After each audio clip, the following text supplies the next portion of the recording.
ವಿದೇಶದಿಂದ ಪ್ರಜ್ವಲ್ ರೇವಣ್ಣ ಅವರು ಬರೋದು ವಿಳಂಬ ಯಾಕೆ ಆಗ್ತಾ ಇದೆ? ಅದು ಬಿಜೆಪಿಯವರೇ ಮಾಡಿರೋ ಅಂತ ಒಂದು ಷಡ್ಯಂತ್ರ. ಅವ್ರನ್ನ ಕಳ್ಸಿಕೊಟ್ಟಿರೋದು ಯಾರು? ಅಮಿತ್ ಶಾ, ನರೇಂದ್ರ ಮೋದಿ ಅವರು. ಇದು ನೇರವಾಗಿ ಎಂತವರಿಗೂ ಸಹ ನೀವು ರಾಜ್ಯದಲ್ಲಿ ಯಾರಿಗೆ ನಾಗರಿಕ ಕೇಳಿದ್ರು, ಒಬ್ಬ ಸಾಮಾನ್ಯ ವ್ಯಕ್ತಿ ಚುನಾವಣೆ ಮುಗಿಸಿ 6 ಗಂಟೆಯಲ್ಲಿ ವೀಸಾ ತಗೊಂಡು ಎಲ್ಲೋ ಜರ್ಮನಿಗೆ ಹೋಗ್ತಾರೆ ಅಂದ್ರೆ ಅದರಲ್ಲಿ ನೇರವಾಗಿ ಗೊತ್ತಾಗ್ತದೆ ಬಿಜೆಪಿಯವರು ಅವರಿಗೆ ಕೈಯನ್ನ ಹಿಡಿಯುವಂತ ಕೆಲಸವನ್ನ ಮಾಡಿದ್ದಾರೆ. ನಾನು ಟಿವಿಯನ್ನು ನೋಡ್ತಾ ಇದ್ದೆ, ಅವಾಗನು ಇದು ರಾಜಕೀಯ ಷಡ್ಯಂತ್ರ ಅಂತ ಬಿಜೆಪಿ ಕೆಲವು ನಾಯಕರು, JDS ನಾಯಕರು ಹೇಳ್ತಾರೆ. ಯಾವ ರೀತಿ ರಾಜಕೀಯ ಷಡ್ಯಂತ್ರ ಇದು? ಇದರಲ್ಲಿ ನೇರವಾಗಿ ಬಿಜೆಪಿ ಅವರಿಗೆ ಕೈಲಿ ಫಸ್ಟ್ ಪೆನ್ ಡ್ರೈವ್ ಯಾರಿಗೆ ಸಿಕ್ಕಿದಂದ್ರೆ ಬಿಜೆಪಿ ಅವ್ರ ಕೈಲಿ, ಬಿಜೆಪಿ ನಾಯಕರು ಮತ್ತೆ ಅಲ್ಲಿನ ಒಂದು ವಿಶ್ವಕುಮಾರ್ ಶ್ರೀಗಂಧ ಕೃಷಿ ಮಾಡಿ ಕೋಟಿ ಆದಾಯ ಗಳಿಸಿದ್ದಾರೆ. ನೀವು ಕೂಡ ಅವರಿಂದ ಕಲಿಬೇಕಾ? ಅವ್ರ ಜೊತೆ ವಿಡಿಯೋ ಕಾಲ್ ನಲ್ಲಿ ಮಾತಾಡ್ಬೇಕಾ? ಈಗಲೇ ಫ್ರೀಡಮ್ ಆಪ್ ಡೌನ್ಲೋಡ್ ಮಾಡಿ. ಎಲೆಕ್ಷನ್ ನಿಲ್ಬೇಕು ಅಂತ ಏನೋ ಸಾಕಷ್ಟು ತಯಾರ ಮಾಡಿದ್ರು, ಅವ್ರ ಕೈಲಿ ಸಿಕ್ಕಿದ್ದು. ಅವರು ಬಿಜೆಪಿ ನಾಯಕರಿಗೆಲ್ಲ ಪತ್ರ ಬರೆದಿದ್ದು ನಿಜ, ಅವ್ರ ಗಮನಕ್ಕೆ ತಗೊಬಂದಿದ್ದು ನಿಜ. ಆದ್ರೆ ಎಲ್ಲೋ ಒಂದ್ ಕಡೆ ಬಿಜೆಪಿ ನಾಯಕರು ಒತ್ತಡಕ್ಕೆ ಮಣದಿ ಪ್ರಜ್ವಲ್ ರೇವಣ್ಣ ಅವ್ರಿಗೆ ಮತ್ತೆ ಅವಕಾಶವನ್ನ ಕೊಟ್ಟಿದ್ದು. ಈಗ ಲೀಕ್ ಮಾಡಿದ್ ಯಾರು? ಬಿಜೆಪಿ ಅವ್ರು ತಾನೆ.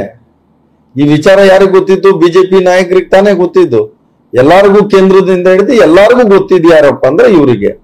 ಸೊ ಆಮೇಲೆ ಬಿಜೆಪಿಯವ್ರಿಗೆ ಈ ಪ್ರಾದೇಶಿಕ ಪಕ್ಷಗಳ ಮೇಲೆ ಅವ್ರಿಗೆ ಯಾವುದೇ ರೀತಿಯಾದಂತ ಒಂದು ಇದಿಲ್ಲ.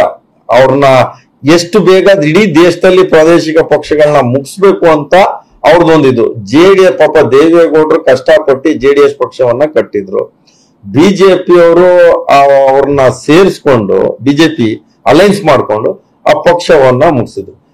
ಉದಾಹರಣೆಗಳು ತಾವು ಪಂಜಾಬ್ ಅಲ್ಲಿ ಅಕಾಲಿದಳ ಇವತ್ತು ಯಾವ ಪರಿಸ್ಥಿತಿ ಇದೆ, ಮಹಾರಾಷ್ಟ್ರದಲ್ಲಿ ಶಿವಸೇನಾ ಜೊತೆ ಇದ್ದು ಶಿವಸೇನಲ್ಲಿ 2 ಹೊಡೆದಾಕಿದ್ರು, NCP ನ 2 ಉದ್ಭವ ಮಾಡಿದ್ರು.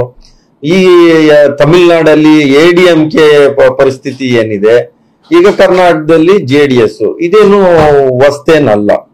ಸೊ ನರೇಂದ್ರ ಮೋದಿ ಅವರು ಅಮಿತ್ ಶಾ ಮೌನ ಯಾಕೆ ಈ ವಿಚಾರದಲ್ಲಿ?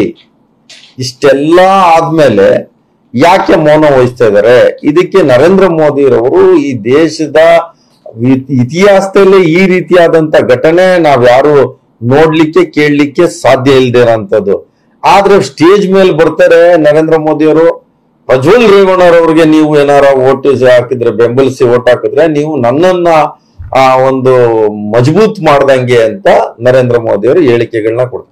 ಈ ಪ್ರಕರಣ ಬಂದು ಎಲ್ಲ ಆದ್ಮೇಲೆ ನರೇಂದ್ರ ಮೋದಿ ಅವರು ದಾವಣಗೆರೆಗೆ ಬರ್ತಾರೆ. ಇಡೀ ರಾಜ್ಯ ಜನ ಎಲ್ಲೋ ಒಂದ್ ಕಡೆ ಈ ವಿಚಾರವಾಗಿ ನರೇಂದ್ರ ಮೋದಿ ರವರು ಪ್ರಜ್ವಲ್ ರೇವಣ್ಣರವರ ಪ್ರಕರಣದ ಬಗ್ಗೆ ಮಾತಾಡ್ತಾರೆ ಅಂತ ಎಲ್ಲರೂ ಕಾಯ್ತಾ ಇದ್ರು. ಆದ್ರೆ ಅದ್ರ ಬಗ್ಗೆ ಒಂದು ಶಬ್ದವನ್ನು ಎತ್ತಿಲ್ಲ. ಆದ್ರೆ ಬಿಜೆಪಿ ಅಮಿತ್ ಶಾ ಏನ್ ಮಾಡ್ತಿದ್ದಾರೆ, ಅಲ್ಲಿ ನಿಯಮನೆಗೆ ಹೋಗಿದ್ರು. ಕರ್ನಾಟಕದಲ್ಲಾಗ್ಲಿ ಇಡೀ ದೇಶದಲ್ಲಿ ಯಾರೇ ಮಹಿಳೆ ಜೊತೆ ಆದ್ರೆ ಅನ್ಯಾಯ ಆದ್ರೆ ಅದು ಅನ್ಯಾಯ. ಅವ್ರಿಗೇನಾದ್ರು ನೋವಾದ್ರೆ ಆ ವಿಚಾರಕ್ಕೆ ಧ್ವನಿ ಎತ್ತಬೇಕು. ಸಿದ್ದರಾಮಯ್ಯ ಸಾಹೇಬ್ರು, DK ಸಾಹೇಬ್ರು ನ್ಯಾಯಮನೆಗೆ ಹೋಗಿದ್ರು. ಆದ್ರೆ ಇವರು ನಡ್ಡಾ ಅವ್ರನ್ನ ಕರ್ಕೊಂಡ್ ಬಂದ್ರು. ಈಗ ಈ ಸಾಕಷ್ಟು ಈಗ 400 ಮಹಿಳೆಯರು ಏನು ಈಗ ಇದಾರೆ, ಸಾಕಷ್ಟು ಆತ್ಮಹತ್ಯೆಗಳಾಗ್ತಾ ಇದೆ. ಅವನ್ನೆಲ್ಲ ಈಗ ಯಾವ ರೀತಿ ಸಮರ್ಥಿಸ್ಕೋತಾರೆ ಬಿಜೆಪಿಯವರು? ಇದನ್ನ ಅವ್ರ ಮನೆಗೆ ಯಾವಾಗ ಹೋಗ್ತಾರೆ? ಇದನ್ನು ಸಹ ಹೇಳ್ಬೇಕಲ್ಲ. ಯಾಕೆ ಹೇಳ್ತಾ ಇಲ್ಲ? ಬಿಜೆಪಿ ನಾಯಕರು ಎಲ್ಲೋ ಒಂದ್ ಕಡೆ ಹೇಳ್ತಾರೆ, ಅರವಿಂದ್ ಲಿಂಬಾವಳಿ ಅವರು ಹೇಳಿಕೆ ಕೊಟ್ಟಿದ್ದಾರೆ, ಈ ಒಂದು ಘಟನೆಯಿಂದ ಪಕ್ಷಕ್ಕೆ ಮುಜುಗರ ತಂದಿದೆ ಅಂತ ಅರವಿಂದ್ ಲಿಂಬಾವಳಿ ಅವರದ ಹೇಳಿಕೆಯನ್ನ ನೋಡಿದ್ರೆ ಇನ್ನು ಸಾಕು.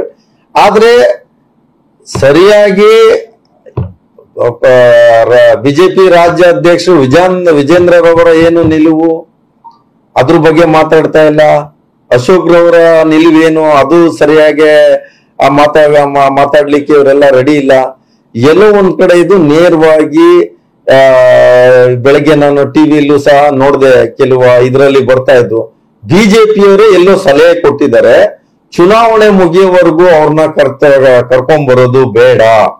ಆ ಒಂದು ಬಿಜೆಪಿ ನಾಯಕರ ಸಲಹೆ ಮೇರೆಗೆ ಅವ್ರನ್ನ ಇನ್ನು ರಾಜ್ಯಕ್ಕೆ ಕರ್ಕೊಂಡ್ ಬಂದಿಲ್ಲ, ವಿದೇಶದಲ್ಲಿರೋರ್ನ ಅಂತ ಹೇಳ್ತಾರೆ. ಇದೆಲ್ಲ ಒಂದ್ ಕಡೆ ನೋಡಿದಾಗ ಬಿಜೆಪಿಯವ್ರ ಸ್ಟ್ಯಾಂಡು ಏನು ಯಾವ ತರ ಅಂತ ಹೇಳಿ ಕ್ಲಿಯರ್ ಆಗಿ ಗೊತ್ತಾಗ್ತಾ ಇದೆ ಇದರಲ್ಲಿ.